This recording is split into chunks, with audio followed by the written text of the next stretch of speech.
Assalamualaikum warahmatullahi wabarakatuh. Kami dari kelompok 4 Kalkulus Integral. Saya Intan Amistina. Saya Brian Subo. Saya Sinadila. Saya Aida Tunisa. Saya Wuliana. Kami di sini akan membahas materi integral tertentu. Selamat menyaksikan. Saya Berlian Sulu dengan NIM 2225250069 akan membahas tentang pendahuluan dan konsep dasar dari integral. Nah, integral tak tentu atau yang sering disebut juga antiturunan adalah suatu fungsi baru yang diperoleh dari proses membalikan turunan. Maksudnya bagaimana? Nah, kalau pada turunan, kita mencari hasil turunan dari suatu fungsi. Maka pada integral, kita justru mencari fungsi asalnya. Jadi, integral ini bisa kita anggap sebagai kebalikan dari turunan. Misalnya, kita punya fungsi fx, lalu kita ingin mencari fungsi lain, yaitu fx, yang jika diturunkan hasilnya sama dengan fx. Secara matematis, biasanya ditulis f aksen x sama dengan fx. Artinya, turunan dari fx adalah fx. Nah, fx inilah yang disebut antiturunan. Sekarang yang perlu diperhatikan adalah antiturunan itu jumlahnya tidak hanya satu, tetapi bisa banyak. Kenapa bisa begitu? Karena turunan dari bilangan konstan selalu nol. Artinya, kalau suatu fungsi ditambah angka berapapun, hasil turunannya tetap sama. Misalnya, ada dua fungsi asal, lalu kita tambah 2, tambah 5, atau tambah 10, saat diturunkan hasilnya tetap sama karena konstanta itu akan hilang. Itulah sebabnya dalam integral kita selalu menambahkan plus C. Nah, huruf C ini disebut konstanta integrasi. Saya akan menjelaskan notasi integral atau cara penulisan integral. Nah, pada contoh di atas, kita melihat bentuk umum integral, yaitu integral fx dx sama dengan fx plus c. Nah, sekarang kita bahas ya satu persatu dari bagian notasi di atas. Nah, yang pertama ada simbol integral. Nah, simbol ini disebut lambang integral. Kalau kalian melihat simbol ini, artinya kita sedang diminta untuk mencari antiturunan atau mencari fungsi asal. Lalu ada fx. Nah, fx ini disebut integran. Nah, fx ini disebut integran karena yang akan kita cari adalah antiturunannya atau fungsi yang akan kita integralkan. Nah, berikutnya ada dx. Dx disebut diferensial variabel, yaitu kita sedang menintegralkan terhadap variabel x. Jadi ya, variabel yang kita fokuskan di sini adalah x. Kemudian di ruas kanan ada fx. Nah, fx adalah hasil integral, yaitu fungsi antiturunan atau fungsi asal dari fx. Dan yang terakhir ada c. C adalah konstanta integrasi. Nah, konstanta ini selalu ditambahkan karena hasil integral tidak hanya satu, tetapi bisa banyak. Jadi, secara sederhana, bentuk ini dibaca integral dari fx terhadap x sama dengan fx ditambah konstanta c. Artinya, kita sedang mencari fungsi asal dari fx. Baik, saya Aida Tunisa dengan NIM 2225250079 akan mengenalkan rumus dasar integral aljabar. Nah, di sini bisa kita lihat ya teman-teman, rumus dasar integral aljabar adalah integral dari x pangkat n terhadap x sama dengan x pangkat n tambah 1 dibagi n tambah 1 ditambah c. Nah, cara menggunakan rumusnya ini seperti apa? Caranya itu teman-teman, yang pertama pangkat n ditambah 1. Lalu x dipangkatkan dengan hasil yang tadi. Setelah itu dibagi n plus 1. Dan jangan lupa tambahkan c. Kenapa ditambahkan c? C adalah konstanta atau angka tetap. Jadi kita harus tambahkan c. Kita mengambil contoh soal yang lain ya teman-teman. Misalkan integral dari x pangkat 2 terhadap x.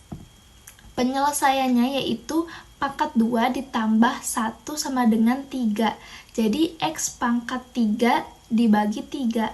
Hasilnya adalah x pangkat 3 dibagi 3 ditambah c. Nah, di sini Kenapa N tidak boleh min 1? Kalau N sama dengan min 1, maka N plus 1 sama dengan 0. Artinya penyebut menjadi 0 dan tidak bisa dibagi 0. Jadi, untuk soal di sini ada kasus integral dari X pangkat minus 1 terhadap X atau integral 1 per X terhadap X. Hasilnya adalah in nilai mutlak X ditambah C. Jadi ingat ya teman-teman, rumus integral ini bisa dipakai untuk semua pangkat kecuali min 1. Perkenalkan, nama saya Aulia Effendi. Baik, di sini saya akan menjelaskan tentang integral fungsi trigonometri. Yang pertama yaitu integral dari sin X terhadap X dx adalah negatif cos X ditambah dengan konstanta C. Yang kedua yaitu integral dari cos X adalah sin X ditambahkan dengan C. Yang ketiga yaitu integral dari secant kuadrat X dx adalah tangan X ditambah C. Selanjutnya kita masuk ke sifat linearitas pada integral. Yang pertama yaitu jika ada konstanta dikali fungsi, maka konstanta tersebut bisa dikeluarkan dari integralnya. Yang kedua yaitu integral dari penjumlahan atau pengurangan fungsi sama dengan penjumlahan atau pengurangan dari masing-masing integralnya. Nah, sifat ini memudahkan kita dalam menyelesaikan integral yang terdiri dari beberapa fungsi. Saya Febri Aprinasena Semarmata dengan NIM 222520084 akan menjelaskan metode substitusi sederhana. Nah, metode itu bisa kita gunain jika melihat pola integral seperti ini. Integral f gx dikali g arsen dx. Nah, yang dimana itu artinya itu adalah di dalam integral tersebut ada satu fungsi gx dan turunannya g arsen x juga muncul di sana sebagai penggali. Lalu di sini saya akan selanjutnya menjelaskan gimana sih langkah pengerjaan dalam metode ini. Nah, di sini itu ada beberapa langkah-langkah yang bisa kita lakuin. Yang pertama itu kita itu bisa pilih dulu bagian yang fungsi yang paling rumit. Nah, ini tuh clue-nya itu biasanya ada di dalam kurung atau di bawah akar untuk dimisalkan sebagai U. Lalu kedua, turunkan U terhadap X untuk mendapatkan du per dx. Lalu ubah menjadi bentuk dx sama dengan bla bla bla bla. Lalu ketiga, ganti semua variabel x dan dx untuk menjadi u dan du. Lalu yang terakhir, setelah hasil integral ini didapat, integral u didapat, ganti kembali u menjadi variabel x semula. Saya akan menjelaskan tentang langkah pengerjaan dan contoh soalnya. Jadi contoh soalnya yaitu selesaikan integral dalam kurung 2x plus 5 pangkat 4 dx. Jadi kita misalkan dulu U-nya itu sama dengan 2x plus 5, kemudian cari du-nya. Du-nya yaitu du per 2x, du per dx sama dengan 2, maka dx-nya sama dengan du per 2. Kemudian substitusikan ke soal, yaitu integral U pangkat 4 dikali du per 2 sama dengan 1 per 2 integral U pangkat 4 per du. Kemudian kita integralkan, maka jadinya setengah dalam kurung 1 per 5 dikali U pangkat 5 plus C, maka akan jadi 1 per 10 U pangkat 5 plus C. Kemudian masukkan kembali U nya maka akan jadi 1 per 10 dalam kurung 2x plus 5 pangkat 5 plus C. Kemudian contoh soal selanjutnya adalah tentukan hasil dari integral 6x pangkat 2 dikurangi 4x plus 3 dx. Kita gunakan aturan penjumlahan atau pengurangan. Jadi integral 6x kuadrat dx dikurangi integral 4x dx ditambah integral 3 dx. Langkah pertama itu kita integralkan dulu masing-masing suku, maka jadinya 2x pangkat 3 dikurangi 2x kuadrat ditambah 3x plus c. Kemudian soal B yaitu tentukan hasil dari integral 10x dalam kurung x pangkat 2 plus 3 pangkat 4 dx. Misalkan u-nya itu x kuadrat plus 3, maka turunan du per dx-nya adalah 2x dan dx-nya adalah sama dengan du per 2x.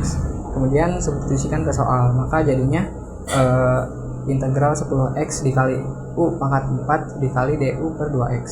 Kemudian sederhanakan, maka jadinya x dan x-nya bisa dicoret jadi 10 per 2, 5 integral U pangkat 4 DU. Kemudian integralkan, maka jadinya 5 setengah 5, 1 per 5 U pangkat 5 plus C sama dengan 4 pangkat 5 plus C. Jadi hasil akhirnya adalah dalam kurung X kuadrat ditambah 3 pangkat 5 plus C. Saya Nasy Zahira Irani. Di sini saya akan menjelaskan tentang penerapan integral dalam kehidupan sehari-hari. Penerapan integral tertentu dalam kehidupan sehari-hari pada dasarnya berfokus pada kemampuan untuk merekonstruksi informasi utuh dari sebuah laju perubahan yang teramati.